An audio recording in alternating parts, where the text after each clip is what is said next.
Shalom, sahabat geni yang terkasih. Hari ini Selasa 27 April. Bersama saya Ferdinand dari komunitas Gracia. Kita akan merenungkan Injil Yohanes bab 10 ayat 22 sampai dengan 30 dengan tema apakah kita mengenal Dia dan pekerjaannya.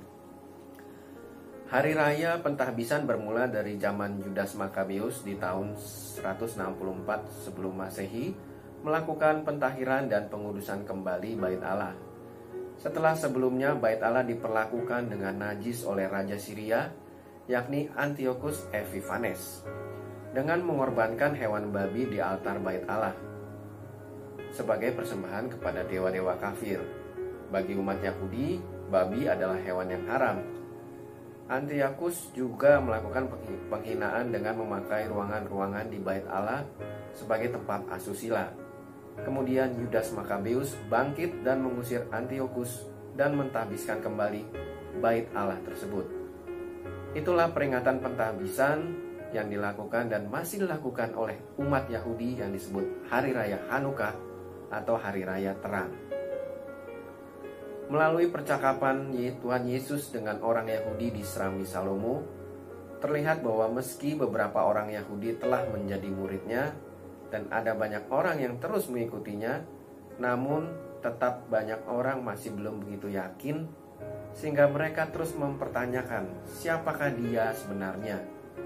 Memang yang bertanya ini mungkin mempunyai dua maksud.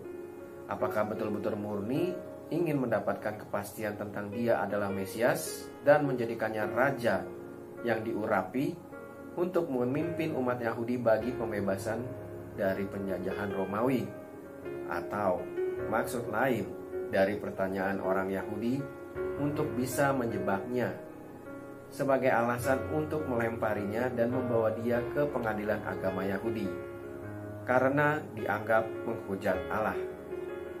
Inilah yang diperhitungkan Yesus, sehingga ia menjawab secara diplomatis, membalikkan pertanyaan kepada mereka. Sebenarnya Tuhan Yesus sudah mengingatkan dalam Injil Yohanes bab 9 ayat 40 sampai 41 bahwa mereka yang sudah melihat kuasa Allah tetapi tidak percaya, maka mereka berdosa. Yesus menekankan bahwa orang Farisi itu telah melihat karya Allah melalui anak yang lahir buta dicelikan oleh Yesus, tetapi mereka tidak percaya. Sehingga Tuhan Yesus kemudian berkata kepada mereka berdosa. Ia juga sudah menjelaskan makna dari kemesiasannya dan anak Allah dengan memperlihatkan pekerjaan kuasa ilahinya. Berbagai mukjizat seperti merubah air menjadi anggur, memberi makan 5.000 orang, berjalan di atas air. Hal ini yang membuat Tuhan Yesus berkata, "Kamu telah melihat apa yang kukerjakan, tetapi mereka tidak percaya." Dalam kaitan inilah Tuhan Yesus juga ingin mengingatkan kita bahwa ketika bertanya tentang kealahan Yesus untuk motivasi yang kurang baik, misalnya untuk memperlihatkan kehebatan, kesombongan, bahkan niat melecehkan, itu sangat tidak baik. Bertanya bukanlah sebuah dosa kalau seandainya kita bertanya dengan motivasi yang benar, yakni untuk mengetahui kuasa dan wujud penyertaannya dalam hidup kita. Maka Yesus pun akan memberi jawaban. Roh Kudus akan bekerja, khusus bagi kita yang sudah melihat dan mendengar. Hendaklah terus percaya dan mengikuti Dia. Dan kalau masih ada keraguan, teruslah bertanya dan mencari hingga Dia berkenan memberi jawaban. Yesus adalah gembala dan kita adalah kawanan domba.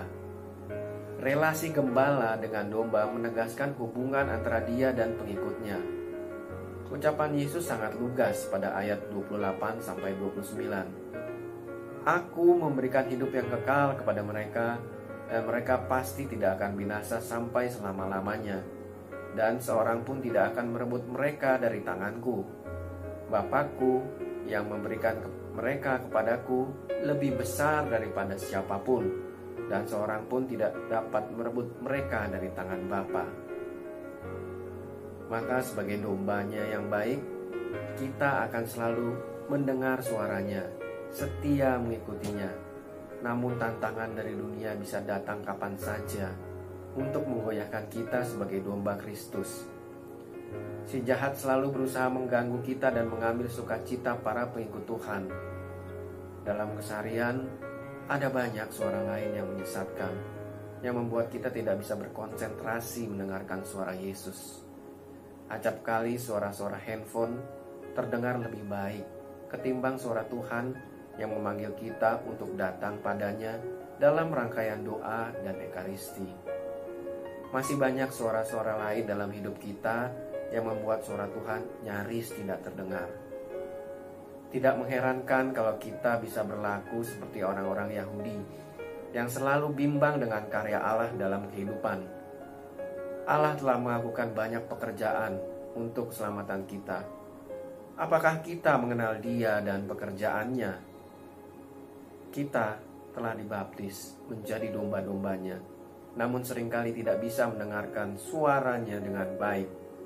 Oleh karena itu, kita perlu menciptakan suasana keheningan agar mampu mendengar suara Tuhan yang berbisik dalam hati dan budi kita, maupun melalui tulisan dalam Injil atau kitab suci.